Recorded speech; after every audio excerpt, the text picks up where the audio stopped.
नमस्कार, आप देख रहे हैं मरुधर बुलेटिन और आज खास मुलाकात में हमारे साथ राजस्थान सरपंच संघ प्रदेशाध्यक्ष बंशीधर जी गढ़वाल हमारे साथ मौजूद है।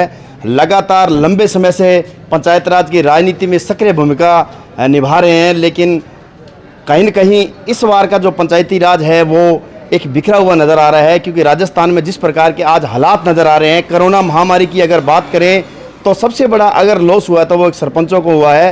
राजस्थान में जहां सरपंचों का जो बजट था वो कोरोना की चपेट में आया तो उसका खामियाजा जनता को भुगतना पड़ा, और ऐसी बहुत सी पंचायतें हैं जहां पर सरपंचों के साथ लगातार शोषण की खबरें भी आ रही है। तो आज हम जयपुर पहुंचे हैं। बंशीधर जी, सबसे पहले तो स्वागत है आपका। धन्यवाद साहब। आज मैं सरपंच संघ राजस्थान की तरफ से कहना चाहता हूं कि जो पंचायत राज के चुनाव हो रहे हैं, वो पंचायत राज के चुनाव सरपंचों के जो चुनाव हुए थे 1.5 साल पहले तभी हो जाने चाहिए थे, लेकिन ये कोरोना महामारी आने की वजह से सबसे ज़्यादा जो नुकसान हुआ है वो पंचायत राज को हुआ है, क्योंकि पंचायत राज की त्रिस्तरीय जो प्रणाली है उसको रेगुलर चलाने के लिए पंचायत समिति सदस्य, जिला परिषद सदस्य बनते हैं, फिर प्रधान बनता है, जिला प्रमुख बनता है, जिससे पंचायत राज की त्रिस्तरीय प्रणाली चलती है। सरपंच, पंचायत समिति सदस्य, जिला परिषद सदस्य, प्रधान और जिला प्रमुख ये मिलकर पंचायत राज को चलाते हैं। लेकिन आज राजस्थान में जो चुनाव हो रहे हैं 6 जिलों के, उसके बाद भी अभी 6 जिलों के चुनाव होने बाकी हैं। तो मेरा ये कहना सरकार से और चुनाव आयोग से भी कि जल्दी से जल्दी जो 6 जिलों के चुनाव बाकी हैं उनको भी जल्दी से जल्दी करवाएं, जिससे पंचायत राज मजबूत हो। और कोरोना काल की वजह से सरकार ने सरपंचों का, पंचायतों का जो बजट SFC का रोक रखा है 1.5 साल से, वो भी ग्राम पंचायतों को दे, जिससे ग्राम पंचायतों में विकास के कार्य हो सके। प्रदेश अध्यक्ष महोदय, आज हम देख रहे हैं भले कोरोना की चपेट लें या और भी चुनावों की जो स्थितियां हमारे सामने नजर आई है, जो आज कई पार्टों में जो चुनाव हुए हैं उसका खामियाजा आज सरपंच भुगत रहे हैं। किस प्रकार का ये शासन चल रहा है कि जिसका आज भुगतान जो है सरपंच कर रहे हैं, क्योंकि जनता जो है वो पंचायतों में जवाब मांग रही है। हाँ, जो कोरोना की वजह से ग्राम पंचायतों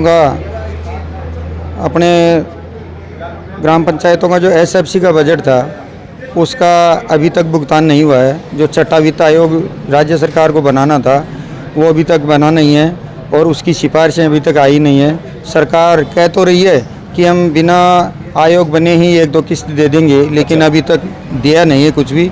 1.5 साल का बजट बाकी है अभी तक।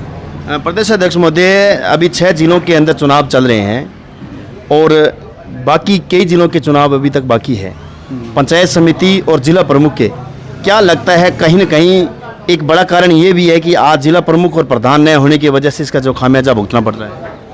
हाँ, बिल्कुल सत्य है, क्योंकि अगर जिला प्रमुख और प्रधान जो होते हैं वो अगर समय पे ही उनका चुनाव होता और सरकार उनकी चुनी जाती तो सरपंचों का काम भी होता और आम जनता का, जो ग्रामीण जनता का जो काम होता है वो प्रधान और जिला प्रमुख व सरपंच मिलकर ही करते हैं। तो इसका खामियाजा जनता को कोरोना की वजह से सबसे ज़्यादा खामियाजा ग्राम पंचायतों के लोगों को ही भुगतना पड़ रहा है, क्योंकि जो वित्त आयोग का पैसा है वो अभी तक आया नहीं है। प्रदेश अध्यक्ष महोदय, बजट की बात की, विकास की बात की, सबसे बड़ा मुद्दा इस समय राजस्थान के अंदर सूरतगढ़ में जो हाईलाइट हो रहा है, आपके सरपंच जो आपके मतलब इस संघ के हिस्सा है, वो कई सरपंच जो सूरतगढ़ में टंकी पर चढ़ गए, मतलब टंकी पर चढ़े विकास अधिकारी को निलंबन करने की मांग को लेकर, और साथ में उन्होंने कई आरोप लगाया कि भ्रष्टाचार जो है उसमें लिप्त है। वीडियो जो है वो मतलब लगातार भ्रष्टाचार का जो है वो वहाँ पर जो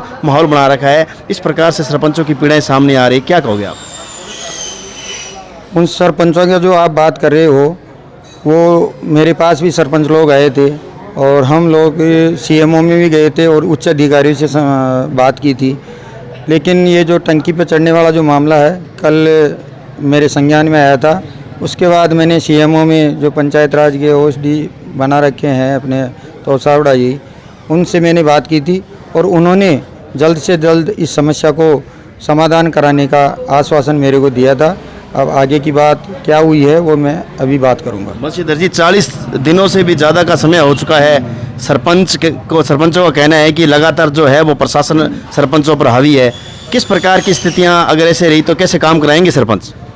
जिस एरिया में वो जो 40 सरपंच 40 दिन से बैठे हुए हैं धरने पर, वहाँ पर कहीं न कहीं कोई भी जनप्रतिनिधि उनका शोषण कर रहा है और जो वीडियो है वो ज़्यादा से ज़्यादा शोषण कर रहा है। और वीडियो का जो संरक्षण कोई भी जनप्रतिनिधि दे रहा है उसकी भी गलती है। सरकार को जल्दी से जल्दी इसके ऊपर संज्ञान लेना चाहिए और वीडियो को सस्पेंड करना चाहिए, क्योंकि उसके खिलाफ जांच भी हो चुकी है। मेरे संज्ञान में आया है कि जांच भी उसके खिलाफ आई है, वो भ्रष्टाचार में लिप्त पाए गए हैं।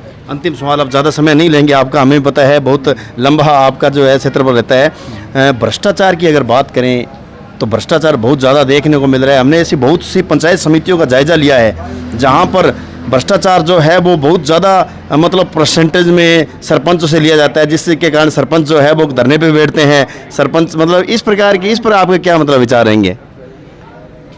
इसमें जो आप जो बात बता रहे हो भ्रष्टाचार वाली, वो क्या टेंडर प्रक्रिया है। उसमें टेंडर प्रक्रिया में बड़े बड़े जो ठेकेदार होते हैं, इतना बड़ा काम कोई ग्राम पंचायत में होता नहीं है जो उसके टेंडर किए जाए। छोटे काम ग्राम पंचायतों में किए जा सकते हैं। हमारे सरपंच संघ की शुरू से ये मांग चलती है कि सरपंचों को BSR रेट, जो BSR बनाई जाती है, वो सब अधिकारी और बड़े बड़े लोग मिलके बनाते हैं और ये बाज़ार मूल्य उस पर निर्धारण किया जाता है हर वस्तु का, हर चीज़ का। तो हम यही चाहते हैं कि BSR रेट पे सरपंचों को कार्य करने का अवसर दिया जाए, जिससे भ्रष्टाचार रुक सके। शुक्रिया। हमारे साथ सरपंच, नवनियुक्त सरपंच वर्मा जी हमारे साथ मौजूद है। वर्मा जी, सबसे पहले तो आपको बहुत बहुत हमारी तरफ से बधाई। धन्यवाद। वर्मा जी, पंचायती राज में कदम रख चुके हो, जनता ने मुखिया चुना है आपको, सर पे ताज आपके सजाया है। किस प्रकार का जो ये कार्यकाल चल रहा है, कैसा लग रहा है इस पंचायती राज में? सरपंच चुनाव होने के बाद में उसके 2 महीने बाद से ही कोरोना काल चालू हो गया। उसके बाद भी हमें जैसे भी हमें सहयोग मिलता आ रहा है सरकार से, तो वो हम काम करवाने की कोशिश कर रहे हैं। वैसे कोरोना काल की वजह से, इस महामारी की वजह से हम कार्य जो हमारी जो उम्मीदें थी, वो उम्मीदें, उस उम्मीदों पर हम खरे नहीं उतर पाए।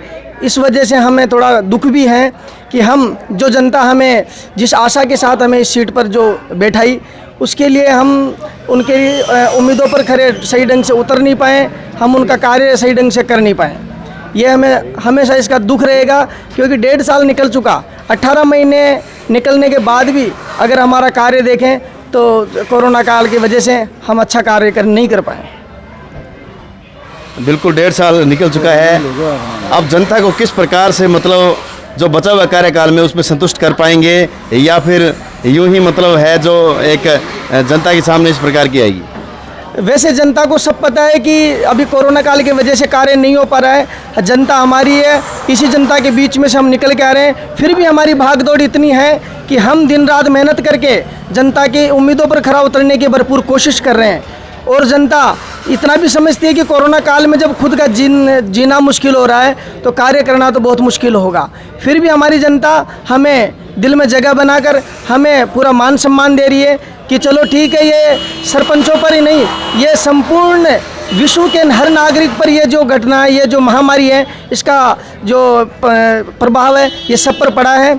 फिर भी हम चाहते हैं कि जो हमारा बचा हुआ समय 3.5 साल है, इसमें हम जितना हो सके उतनी भागदौड़ करके जनता की, मानते हैं कि पूरी उम्मीदों पर तो खरा नहीं उतर सकते, पर फिर भी 3.5 साल में जितना कार्य होगा हम करने का पूरा प्रयास करेंगे। प्रदेश अध्यक्ष महोदय, अंत में सरपंचों के प्रदेश के पूरी कमान की अगुवाई करते हुए क्या संदेश देना चाहोगे?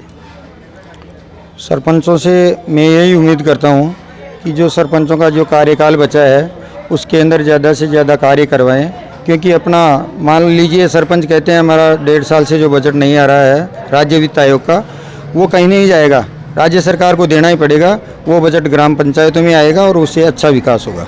शुक्रिया। तो ये थे बंशीधर जी गढ़वाल, सरपंच संघ प्रदेश के प्रदेशाध्यक्ष।